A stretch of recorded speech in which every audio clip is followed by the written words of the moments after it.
Bapak Ibu semuanya, sebelum kita mulai, mari kita sama-sama mendoakan dulu salah satu rekan, sahabat,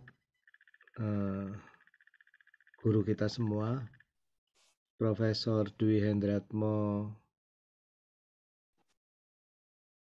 PhD, tadi malam berpulang ke rahmatullah jam 23. Beliau adalah pengampu mesin learning, ahli mesin learning. Kebetulan saya kuliah dulu masih teman beliau begitu ya. Beliau di informatika, kami di elektro. Ya, kabarnya beliau sakit stroke ya, sudah agak lama diabetes dan cuci darah. Mudah-mudahan Allah luaskan kuburnya, ampuni semua kesalahannya,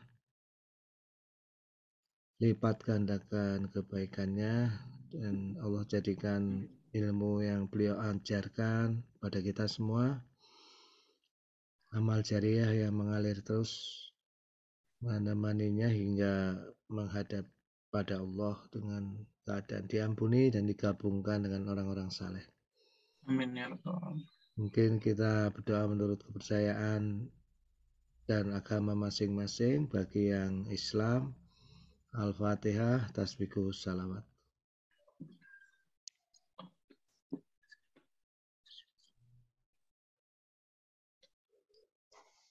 Ya, wassalamualaikum warahmatullahi wabarakatuh. Silakan Pak Budi.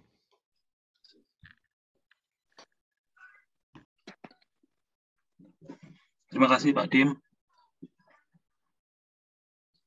Baik, saya mulai Bapak Ibu. Saya minta izin share screen dulu. Ini dulu ya. Ya, sudah terlihat Bapak Ibu semua?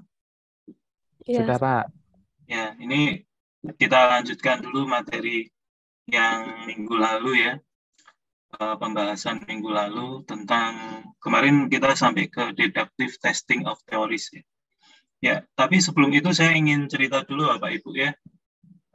Ini ceritanya sebenarnya nyambung juga ya dengan pembahasan kita mengenai falsifikasi Popper ini. Jadi waktu S1 dulu saya waktu itu tugas akhirnya adalah tentang kendali robot manipulator ya.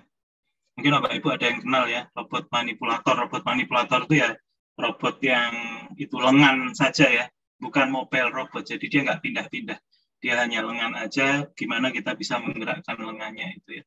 Robot manipulator. Nah, kendalinya itu menggunakan, nah karena si robot manipulator ini adalah sistem non-linear gitu ya. Jadi kendalinya menggunakan metode yang saat itu menjadi disertasi S3-nya Pak Dimitri ya. Saya gunakan di situ yaitu feedback linearisasi gitu ya. Jadi kalau di kontrol kan ada yang non-linear cancellation gitu ya Pak. Pak Dimitri rasanya sudah cerita di beberapa waktu yang lalu. Jadi kalau ada sistem non-linear, kita menggunakan metode feedback itu non-linear juga untuk meng-cancel non-linearity.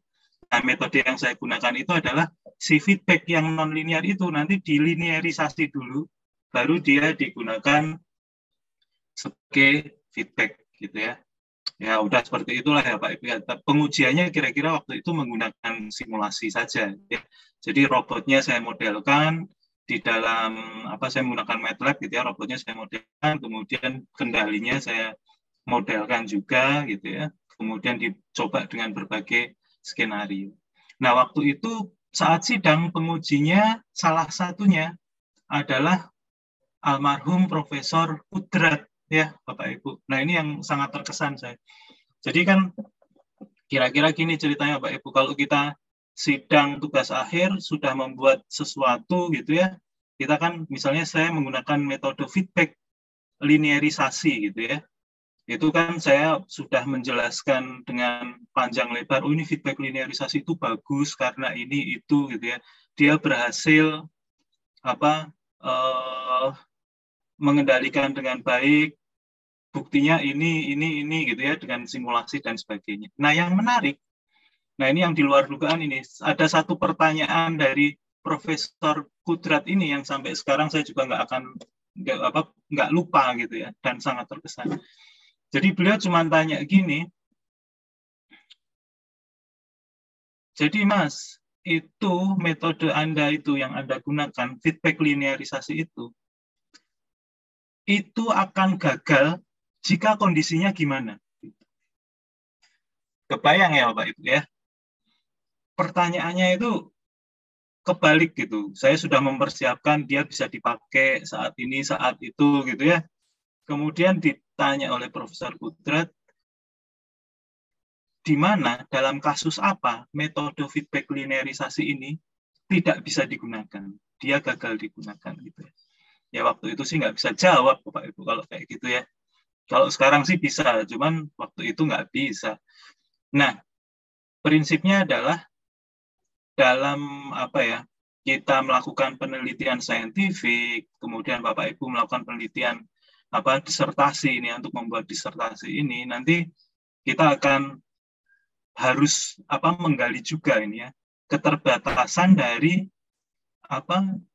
metode yang kita bangun ini. Jadi kalau Bapak Ibu nanti membuat misalkan ada algoritma machine learning gitu ya, ini untuk menyelesaikan kasus yang seperti ini, fraud detection misalkan ya.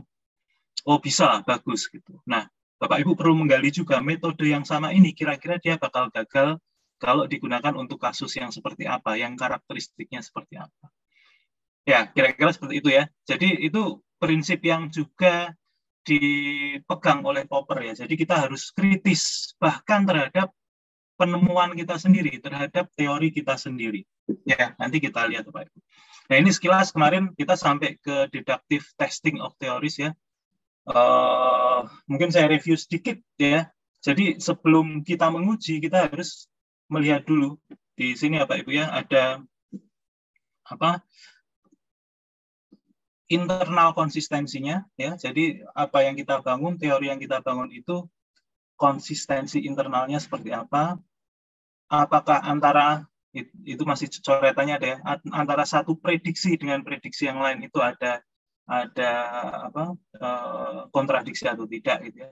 Kemudian yang kedua, kita harus menginvestigasi juga melihat ini apakah betul dia adalah kebenaran korespondensi atau hanya kebenaran logik ya, itu nanti menentukan bagaimana pengujiannya. Kemudian kita lihat juga perbandingan teori yang kita bangun itu dengan teori yang lain ya. Nah, ini yang nomor 3 ini sebenarnya sangat penting juga Bapak Ibu ya. Tapi nanti kita bahas di slide-slide berikutnya. Ya, kemudian testing ya. Kemarin sudah sampai sini deductive testing. Jadi dalam metode falsifikasi yang diusulkan oleh Popper nanti akan kita lihat bahwa induksi itu tidak digunakan. Ya, Bapak Ibu ya. Induksi tidak digunakan. Jadi tidak ada penyimpulan dari kebenaran partikular menuju ke kebenaran universal. Jadi tidak ada generalisasi semacam itu yang biasa digunakan dalam induksi ya. Jadi Popper semuanya menggunakan deduksi.